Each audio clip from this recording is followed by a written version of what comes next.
ভারতের সমৃদ্ধ ইতিহাস, কলা, সংস্কৃতি ও ঐতিহ্যের সাক্ষী হতে চাইলে আপনাকে আসতে হবে রাজস্থান। আর রাজস্থান ভ্রমণের প্ল্যান করলে রাজস্থান ভ্রমণের প্রথম ডেস্টিনেশন হবে রাজস্থানের রাজধানী জয়পুর। জয়পুরকে ভালো করে এক্সপ্লোর করার জন্য আপনার ট্যুর প্ল্যানে জয়পুরের জন্য রাখুন 2 নাইট 3 ডেজ। জয়পুর ভ্রমণের প্রথম দিন কোন কোন স্থান ভিজিট করবেন তা আমার আগের ভিডিওতে বিস্তারিতভাবে আলোচনা করেছি। ভিডিও লিঙ্ক নিচে ডেসক্রিপশন বক্স ও ওপরে আই বাটনে দেওয়া থাকবে। জয়পুর ভ্রমণের ধারাবাহিকতা বজায় রাখার জন্য অনুরোধ করব এই ভিডিওটি দেখে আজকের ভিডিওটি দেখুন। ভিডিও ভালো লাগলে ভিডিওটি লাইক ও শেয়ার করবেন। চ্যানেলে নতুন হলে চ্যানেলটি সাবস্ক্রাইব করবেন। চলুন তাহলে আজকের ভিডিও শুরু করা যাক। জয়পুর ভ্রমণের প্রথম দিন সকাল সকাল বেরিয়ে আপনি যে যে স্থানগুলি পরপর ভিজিট করবেন সেগুলি হলো হাওয়া মহল, Jantar Mantar, city palace, সর্গসুলি tower, বাপু বাজার, অ্যালবার্ট হল মিউজিয়াম, বিড়লা মন্দির, সিসোদিয়া রানী কা বাগ এবং গলতাজি টেম্পল। জয়পুর ভ্রমণের দ্বিতীয় দিন আপনার প্রথম ডেস্টিনেশন হবে জলমহল ও Mansagar lake. Jaipur Sindhi camp bus stand থেকে 7.5 কিলোমিটার দূরে জয়পুর আমের রোডে অবস্থিত মানসাগর লেকের মাঝখানে প্রতিষ্ঠিত জয়পুরের একটি ঐতিহাসিক স্থাপত্য জলমহল। প্রাথমিকভাবে মহলটির নির্মাণ কার্য শুরু হয় 1699 খ্রিস্টাব্দে। অষ্টাদশ শতকে মহলটি বহুবার সংস্কার ও নবীকরণ করা হয়। মহারাজা সওয়াই দ্বিতীয় জয়সিং স্থানীয় অঞ্চলের জলাভাব দূর করতে ও বন্যা প্রতিরোধ করার জন্য আরাবল্লী পাহাড়ের নিচে বারাবতী নদীর উপর বাঁধ নির্মাণ করে মানসাগর লেকটি নির্মাণ করেন। এর ফলে জলমহলের 4টি তলা জলের নিচে চলে যায় এবং পঞ্চম তলাটি জলে ভাসমান অবস্থায় দেখা যায়। 1799 খ্রিস্টাব্দে মহারাজা সওয়াই প্রতাপ সিং অবসর যাপন ও হাঁস শিকার করার জন্য জলমহলের নির্মাণ কার্য সম্পন্ন করেন। মহলটি বসবাসের জন্য নির্মিত হয়নি, মূলত আমোদ প্রমোদ ও অবসর যাপনের জন্য এটি নির্মিত হয়েছিল। মুঘল ও রাজপুতানা স্থাপত্য শৈলীতে নির্মিত এই মহলটি থেকে আরাবল্লী পর্বত, নাহারগড় দুর্গ ও মানসাগরের অপরূপ দৃশ্য উপভোগ করা যায়। মানসাগর লেকের মাঝামাঝি অবস্থিত হওয়ায় এই মহলকে আইবলও বলা হয়। মহলটির ওপরে চামেলি বাগ নামে একটি বাগান, একটি বড় মঞ্চ ও অনেকগুলি ছাতা আকৃতির মণ্ডপ আছে। বর্তমানে জলমহলটি দর্শকদের জন্য উন্মুক্ত নেই। মানসাগরের লেকের এক ধার থেকে এই মহলের সৌন্দর্য উপভোগ করা যায়। এই স্থানে আপনি মোটামুটি 30 মিনিট মতো অতিবাহিত করতে পারেন।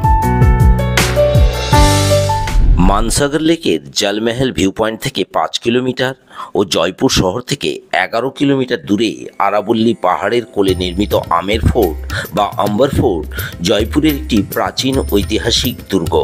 মুঘল বাদশাহ আকবরের নবরত্নের একজন রাজা সওয়াই মানসিং প্রথম 1589 খ্রিস্টাব্দে এই ফোর্টটির নির্মাণ শুরু করেছিলেন এবং পরবর্তীকালে 1727 খ্রিস্টাব্দে রাজা সওয়াই জয় সিং এর সময় এর নির্মাণ কার্য সম্পন্ন হয়।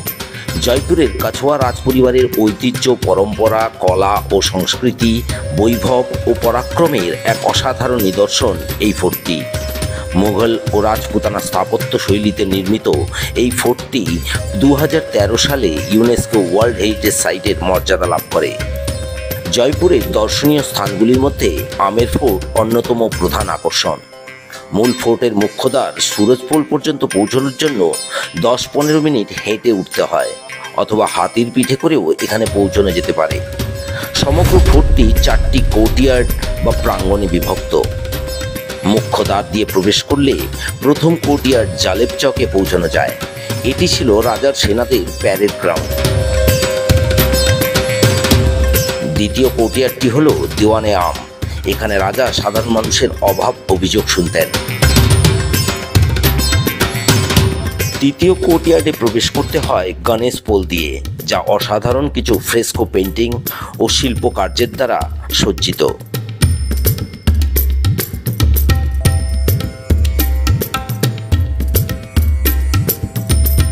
তৃতীয় কোর্টইয়ার্ডটি হলো দেওয়ানে খাস। এখানে রাজা তার বিশ্বস্ত মন্ত্রীদের সঙ্গে প্রাইভেট মিটিং করতেন। এই কোর্টইয়ার্ডের একটি প্রধান আকর্ষণ হলো এর শীষ মহল, যা ভারত তথা বিশ্বের বৃহত্তম শীষ মহল।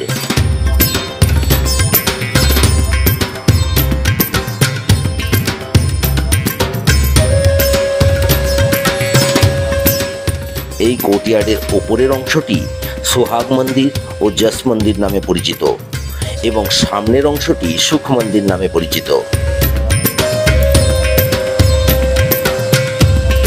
চতুর্থ কোর্টইয়ার্ডটিতে আছে মানসিং প্যালেস ও জানানা দেউরি। রাজা মানসিংয়ের 12 জন রানীর 12টি কক্ষ এখানে দেখা যায়। এই অংশে রাজা ছাড়া কোনো পুরুষ প্রবেশ করতে পারতেন না। এই অংশের নির্মাণ শৈলী এমন ছিল যে রাজা তার মহল থেকে যে কোনো রানীর কক্ষে চলে যেতে পারতেন, কিন্তু তিনি কোন কক্ষে আছেন সেটা অন্য কেউ বা কোনো রানী জানতে পারতেন না। এই ফোর্টের জলেব চকে প্রতিষ্ঠিত একটি কালী মন্দির, যাকে বলা হয় শিলা দেবী মন্দির, যার প্রতিষ্ঠা রাজা মানসিং 16 শতাব্দীতে করেছিলেন। দেওয়ানে আমের 27 কচেরি থেকে ফোর্টের বাইরে মাউঠা লেক, কেসারবাগ ও দিলারাম বাগের সুন্দর দৃশ্য উপভোগ করা যায়। এই ফোর্টটি ঘুরে দেখতে সময় লাগবে 2 থেকে 2.5 ঘন্টা।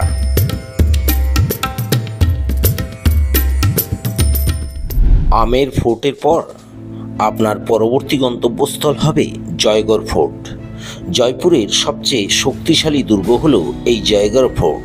আমের ফোর্ট থেকে 4 কিলোমিটার দূরে অবস্থিত জয়গড় ফোর্ট 16 শতকে রাজা সওয়াই মানসিং নির্মাণ শুরু করেছিলেন এবং 1726 খ্রিস্টাব্দে মহারাজা সওয়াই জয় সিং দ্বিতীয় এই ফোর্টটির নির্মাণ সম্পন্ন করেছিলেন। তার নাম অনুসারেই এই ফোর্টের নাম হয় জয়গড় ফোর্ট। এই ফোর্টটি ভিক্টরি ফোর্ট নামেও পরিচিত।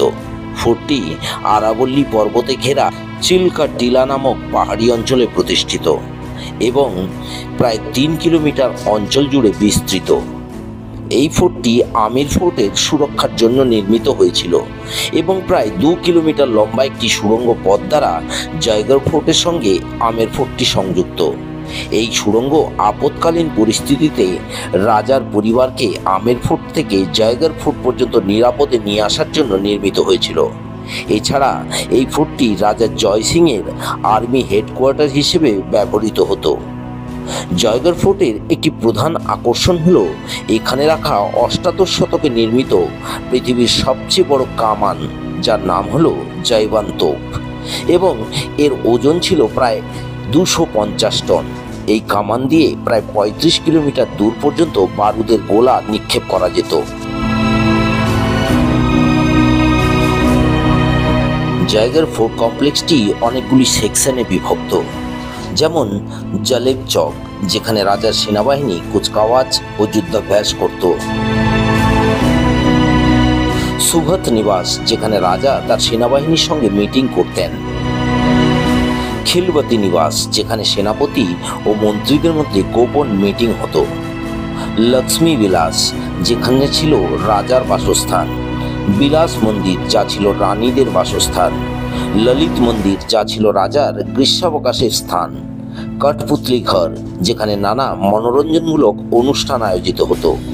এছাড়াও এই ফোর্টে রয়েছে একটি কামান কারখানা, একটি বিশালকায় 40 ফুট গভীর জলাধার, রাজকীয় ভোজনশালা, হামামখানা বা স্নানঘর, মুঘল চারবাগ শৈলীতে নির্মিত একটি বাগান, 2টি প্রাচীন মন্দির, রামহরিহর ও কাল ভৈরব মন্দির, একটি ওয়েপন গ্যালারি ও একটি মিউজিয়াম।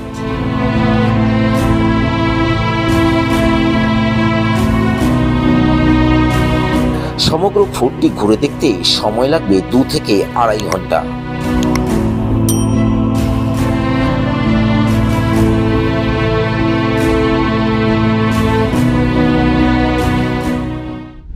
আমের ফোর্ট যাওয়ার পথে ফোর্ট থেকে সামান্য আগেই রাস্তার ধারে অবস্থিত প্রায় 1000 বছরের পুরনো একটি স্টেপওয়েল, যা পান্না মিনাকা কুণ্ড বা বাউড়ি নামে পরিচিত। এই কুণ্ড বা বাউড়িটি 200 ফুট গভীর এবং প্রায় 1800টি সিঁড়ি নিয়ে গঠিত। বলা হয় যে রাজা সওয়াই জয় সিং এর সময় স্থানীয় অঞ্চলের জলাভাব দূর করার জন্য পান্না মিনা নামে তার একজন রাজকর্মচারীর সহযোগিতায় এই কুণ্ডটি নির্মাণ করা হয়েছিল, তাই এর নাম পান্না মিনাকা কুণ্ড। তবে এই কুণ্ডের কোনো অথেন্টিক রেকর্ডেড ইতিহাস নেই।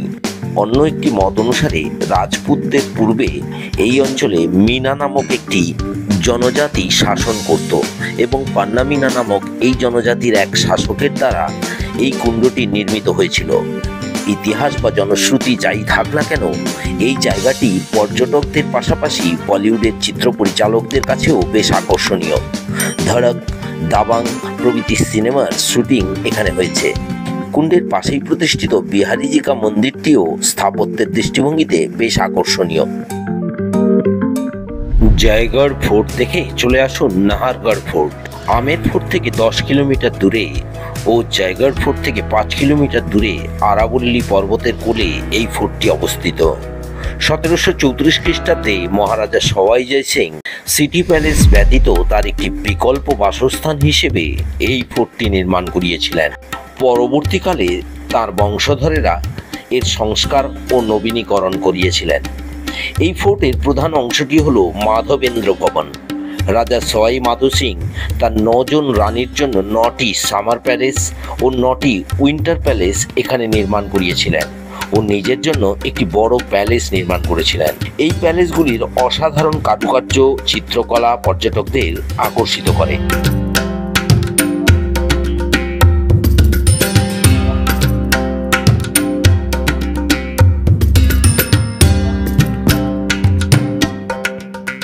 এছাড়া এই ফোর্টের শুরুতে একটি ওয়্যাক্স মিউজিয়াম ও তার পাশে শীষ মহল রয়েছে। আলাদা প্রবেশ মূল্য দিয়ে এগুলি ভিজিট করা যেতে পারে। এই ফোর্টে রয়েছে একটি বাউরি বা স্টেপওয়েল, যেখানে আগে বৃষ্টির জল প্রিজার্ভ করে রাখা হতো। ফোর্টের ওপরের অংশ থেকে সমগ্র জয়পুরের অসাধারণ ভিউ দেখা যায়। এছাড়া এখান থেকে সানসেটেরও চমৎকার দৃশ্য উপভোগ করা যায়। এই অংশে নাহার বাবার মন্দিরটিও প্রতিষ্ঠিত। এই ফোর্টটি ঘুরে দেখতে সময় লাগবে 1.5 থেকে 2 ঘন্টা।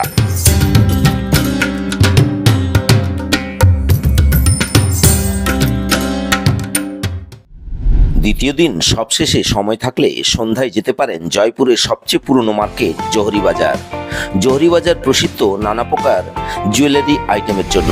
এখানে বহু মূল্যবান জুয়েলারির পাশাপাশি সবচেয়ে সস্তা জুয়েলারিও পাওয়া যায়। জয়পুরের বড়ি চৌপর চৌমাথা থেকে জোহরি বাজার রোড শুরু হয়ে যায়। এখানেই রাস্তার ধারে সারিবদ্ধ দোকান।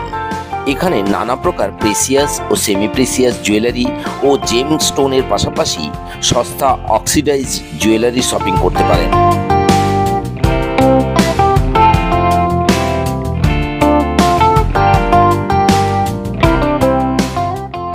জুয়েলারি ছাড়াও এখানে Rajasthani traditional garments, handicraft item, Jaipuri জুতি ও অন্যান্য লেদার আইটেম, গিফট আইটেম, ঘর সাজানোর জিনিসপত্রের শপিং করা যেতে পারে।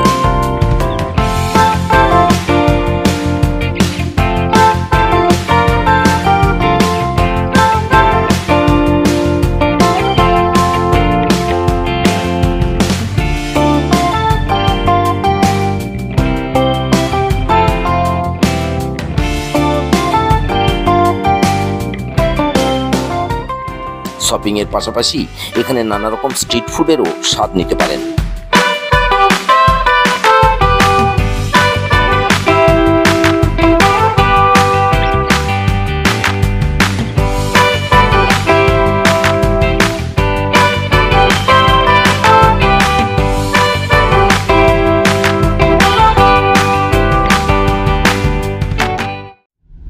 জয়পুর ভ্রমণের পর আপনার পরবর্তী গন্তব্য হবে আজমের ও পুষ্কর। জয়পুর থেকে যার দূরত্ব প্রায় 150 কিলোমিটার এবং গাড়িতে সময় লাগবে প্রায় 3 থেকে 3.5 ঘন্টা। তাই জয়পুর ভ্রমণের তৃতীয় দিন ব্রেকফাস্ট করেই রওনা দিন আজমেরের উদ্দেশ্যে। দুদিনে জয়পুরের প্রধান প্রধান দ্রষ্টব্য স্থানগুলি অলরেডি ভিজিট করা হয়ে যাবে। তৃতীয় দিন আজমের যাওয়ার পথে আজমের রোডে জয়পুর সিটি থেকে 11 কিলোমিটার দূরে বৈশালী নগরে অবস্থিত অক্ষরধাম টেম্পলটি ভিজিট করে নিতে পারেন। অসাধারণ স্থাপত্য, বাস্তুকলা, ভারতীয় হিন্দু সংস্কৃতি ও শান্ত প্রাকৃতিক পরিবেশের জন্য এই মন্দিরটি পরিচিত। এই মন্দির ভগবান বিষ্ণু বা স্বামীনারায়ণ ভগবানকে সমর্পিত এবং এই মন্দির স্বামীনারায়ণ মন্দির নামেও পরিচিত। মন্দিরের অভ্যন্তরে বহু হিন্দু দেবদেবীর মূর্তি প্রতিষ্ঠিত। অত্যন্ত শান্ত ও নিরিবিলি এই স্থানে আপনি কিছু সময় কাটাতে পারেন।